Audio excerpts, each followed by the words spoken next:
किसी दिन $1 90 का होता है, अगले दिन $1 92 का हो जाता है। तो ये रेट होता क्या है और ये हम डिटरमाइन क्यों करते हैं, कैसे करते हैं? Welcome to episode 8 of economics challenge with me. So आज हम बात करने वाले हैं एक्सचेंज रेट की। तो देखो, जब हम एक कंट्री की करेंसी को दूसरी कंट्री की टर्म्स में बताते हैं, जैसे $1 90 का है तो हम रुपीज को डॉलर की टर्म्स में बता रहे हैं, तो इसे कहा जाता है एक्सचेंज रेट। अगर किसी को कोई सामान इंडिया से खरीदना है तो उन्हें रुपीज में पेमेंट करनी पड़ेगी, तो रुपीज की डिमांड बढ़ जाएगी।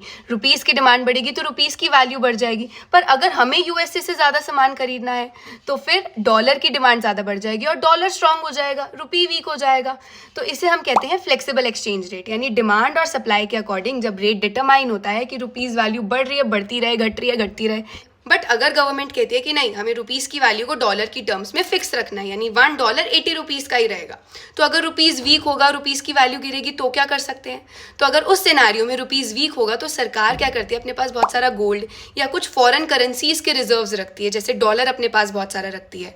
तो सरकार क्या करती है कि अगर रुपीस की वैल्यू गिरने वाली होगी तो उस गोल्ड को या उन फॉरेन रिजर्व्स को बेचना शुरू कर देती है। तो इंडिया में क्या फॉलो करते हैं? इंडिया में हम फॉलो करते हैं मैनेज फ्लोटिंग एक्सचेंज रेट, यानी कि हम रुपीस को खुला छोड़ देते हैं कि डिमांड और सप्लाई के अकॉर्डिंग जो भी रुपीस की वैल्यू होनी चाहिए होती रहे, फ्लेक्सिबल एक्सचेंज रेट की तरह। बट अगर रुपीस की वैल्यू बहुत ज्यादा गिरने वाली होती है तो आरबीआई अपनी फॉरेन एक्सचेंज रिजर्व्स को बेचना शुरू कर देता है, अपना गोल्ड बेचना शुरू कर देता है। इससे रुपीस की वैल्यू को थोड़ा सा कंट्रोल कर सकते हैं, यानी कि रुपीस बिल्कुल फ्लेक्सिबल ही चलता है, बट जब कंट्रोल करना पड़े तो हम कंट्रोल भी कर लेते हैं।